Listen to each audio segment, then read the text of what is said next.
Всем привет, Самитори-чан! Люди, которые никогда не были в Японии, часто представляют себе эту страну как очень высокотехнологичную, развитую страну. Япония впереди всего мира, здесь уже 2100 год. При этом люди, которые живут в Японии, часто жалуются, какая же это отсталая страна. Куда ни пойди, карточку не берут, только наличка и так далее. Так что же правда, развитая Япония страна или не очень? Честно скажу, Япония – это страна контрастов, именно поэтому и такое двоякое впечатление появляется у людей. И сегодня я расскажу вам, в чем Япония впереди всего мира, а в чем отстает и почему. Япония особенно развита в 3 больших сферах и отстает в куче мелких, поэтому начнем с того, в чем Япония почти впереди всего мира. И первое – это, конечно же, архитектура, в частности, сейсмоустойчивость, потому что Япония – это не только страна восходящего солнца, но и страна землетрясений. Японцы даже называют ее Дишин Тайкоку – страна землетрясений, потому что здесь землетрясения каждый день. Просто не все из них мы чувствуем. Бывают такие, которые не чувствуются совершенно на поверхности, бывают такие, когда чашка просто двигается, а бывают сильные землетрясения, которые разрушают целые дома, дороги и так далее. И за счет своей длительной истории существования на этой постоянно трясущейся земле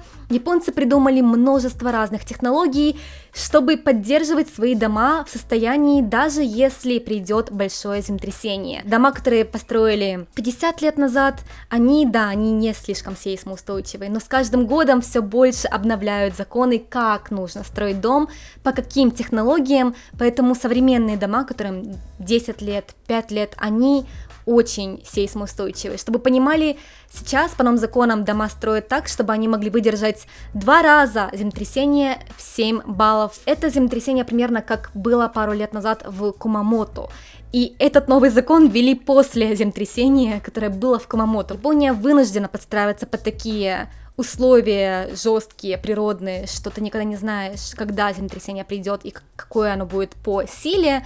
Но это сделало японскую архитектуру очень сейсмоустойчивой. Здесь есть множество разных технологий, например, Мэйшин Коузо, это когда двигается дом во время землетрясения, поэтому он не ломается, когда, допустим, сильное землетрясение, и дом из-за того, что земля сдвинулась, сломался, а он двигается вместе с землей. И так далее. И это настолько тяжело объяснить, это вроде бы и риск жить в Японии, потому что у нас много землетрясений, но в то же время ты понимаешь, что если такое сильное землетрясение случится не в Японии, а в другой стране, где нет этих технологий, то там будет намного хуже последствия, чем в Японии, которая готова к этому. Второе – это развитая транспортная система. Скоростные поезда Шинкансен, которые соединяют чуть ли не всю страну, а также обычные поезда и метро, которые ходят четко по расписанию минута в минуту. Если в Японии поезд опаздывает хотя бы на 1 минуту, японцы стоят уже такие недовольные на станции. Поезд опаздывает на минуту. И сразу объявляют, что «Извините, пожалуйста, поезд задерживается на 1 минуту, приносим наши глубочайшие извинения за то, что мы доставляем вам неудобства». Конечно, бывает такое, что уронили что-то на рельсы, или человек упал, или даже бросился под поезд. Такое тоже бывает. Из этого поезда могут встать на час даже, но такое редко случается относительно. И если не считать человеческого фактора, и в Японии поезда ходят четко по расписанию минута в минуту. Еще одна очень развитая вещь, связанная с транспортом, это карточки для оплаты проезда Суика. Есть разные названия: Суика, Пасмо, Нанако и так далее, но самой популярной считается Суика. Почему Суика? Потому что на японском суй-суй это как плавное передвижение, как вот, допустим, пингвины по льду скользят, это суй-суй. И эта карточка Суика, ты пополняешь ее наличкой, и дальше можешь использовать ее для оплаты проезда. Допустим, ты зашел по ней на станцию, вышел там, где тебе нужно на станции, и она с тебя снимает автоматически сколько нужно за проезд.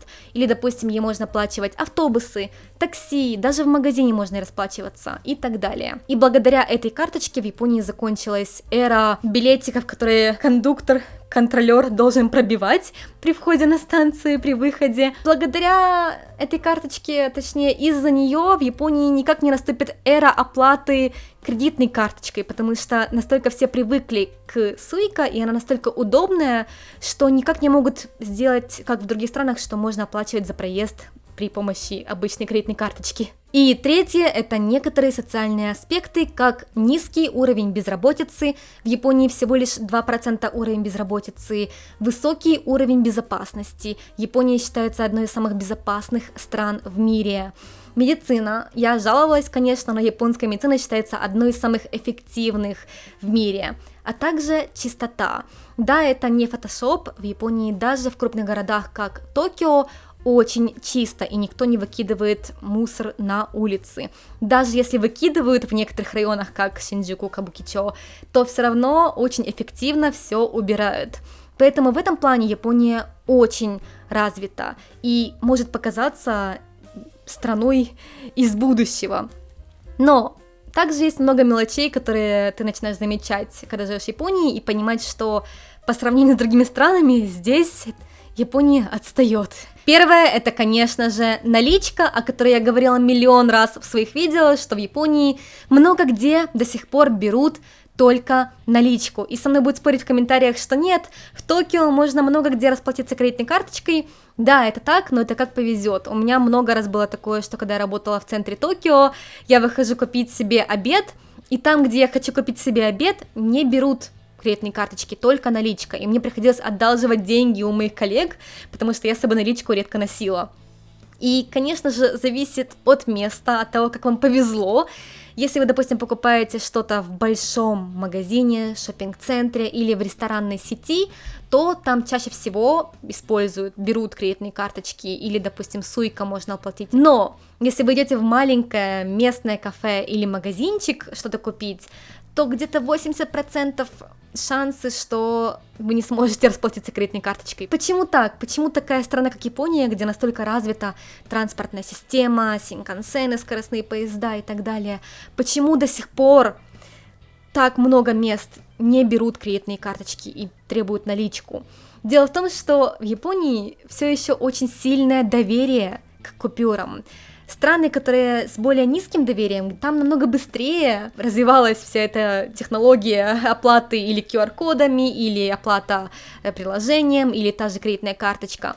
Но Япония, здесь нет особо причин спешить с этим, потому что здесь не подделывают деньги, здесь не проверяют вот так вот деньги на кассе, как, знаете, делают иногда некоторые, тут такого нет. И это касается не только местных маленьких магазинчиков и кафешек, но и других более крупных вещей, как, допустим, проезд по скоростной дороге часто нужно оплачивать только наличкой. Бывают такие, как карточки, которые ты приделываешь на лобовое стекло машины, и с нее считываются деньги, как та же суйка для поезда, а это для машины. Но почему-то не на всех скоростных дорогах эта карточка действует. Бывает такое, что можно проехать только расплатившись наличкой на скоростной дороге. Или те же парковки в Японии тоже часто оплачиваются только наличкой. Взял билетик, потом, когда выезжаешь, билетик вставил и монетки кидаешь. То есть без налички, если ты, беги до ближайшего ATM. Второе – это использование технологий, которые считаются устаревшими везде, кроме Японии. Допустим, думаю, многие знают о скандале, когда фирма хранила всю важную информацию на дискетах. И не только это. Допустим, когда я работала в фирме, у меня очень часто было такое, что нам давали какую-то тоже важную информацию на дисках. Кто из вас в последний раз использовал диск? Жду ваших комментариев. Когда вы в последний раз использовали диск? Потому что я использовала в последний раз диск, не считая работы моей.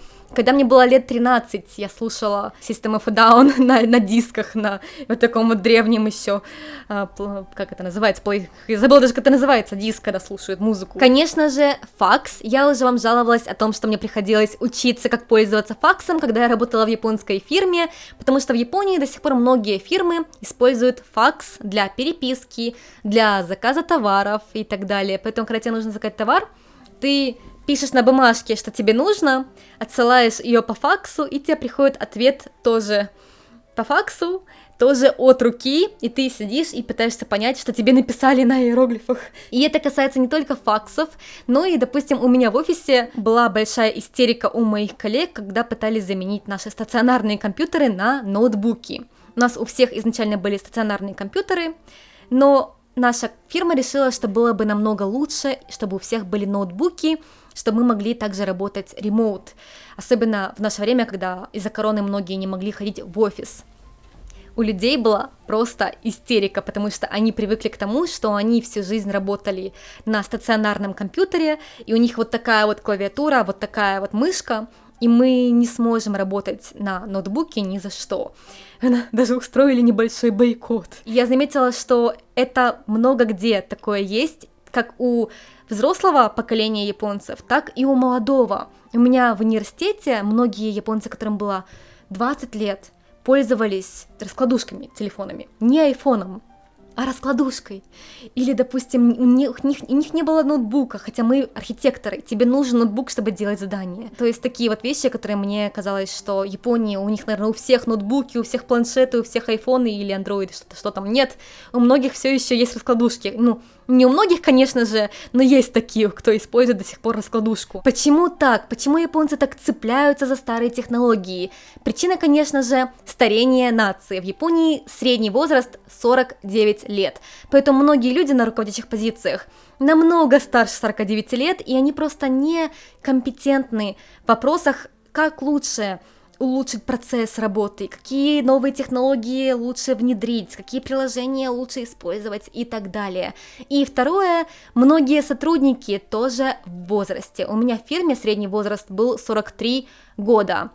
И поэтому многим сотрудникам тяжело привыкнуть к новым каким-то вещам, которые вводит фирма, даже если она хочет ввести какие-то новые технологии, чтобы они их использовали. Люди просто отказываются их воспринимать. И третье — это пережитки прошлого, которые Япония никак не может заменить на более технологически развитые эквиваленты, как, допустим, та же печать традиционная, которые подписывают все документы. Я уже тоже не раз рассказывала, что в Японии у каждого японца есть своя печать, и у меня тоже есть своя печать, хотя я не японец, потому что тебе нужна печать личная в Японии для многих процессов, допустим, оформить банк. Нужна печать, чаще всего, не всегда, но чаще всего. Подписать документы на работе, нужна печать. Японцы хотят и не хотят отказываться от печати одновременно. С одной стороны, это не очень удобно, тебе нужно с собой печать носить, тебе нужно ехать контракт подписывать печатью, но с другой стороны, это японская традиция и искусство, ее так красиво мастера вырезают из дерева, поэтому было бы очень жалко отказываться от такой традиции уникальной, для удобства. Поэтому японцы сейчас думают, как можно поддерживать эту традицию ханко, печати, чтобы это было более современно и удобно в наши дни. Еще один пережиток прошлого, который, наверное, бы удивил туристов, кто считает, что Япония — это сверхтехнологически развитая страна, это японский традиционный туалет. Вика, так японский туалет — это же там куча кнопочек, подсветка, он тебя подмывает, подсушивает, обед приготовит. Да, японские современные туалеты — это, конечно, мега вещь, на нем можно в космос улететь, если захочется, они очень классные. Но японский традиционный туалет — это что-то, наверное, многим знакомое, как у бабушки на даче туалет, дырка в полу, это вот красиво назвать, это японский туалет традиционный.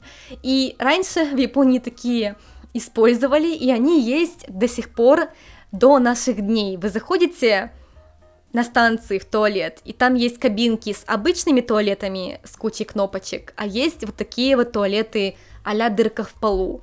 И почему? Потому что многие японцы, особенно старшее поколение, предпочитают использовать именно их. За счет такого микса пережитков прошлого и новых технологий Япония является очень контрастной страной. Поэтому кому-то может показаться, что Япония очень развитая страна, а кому-то какой отстой. Все зависит от того, чего вы ожидали. Надеюсь, что вам было интересно это видео, а используют ли в вашей стране диски, дискеты, раскладные телефоны и факсы. Мне будет интересно почитать. Напишите в комментариях. Увидимся еще. Всем пока!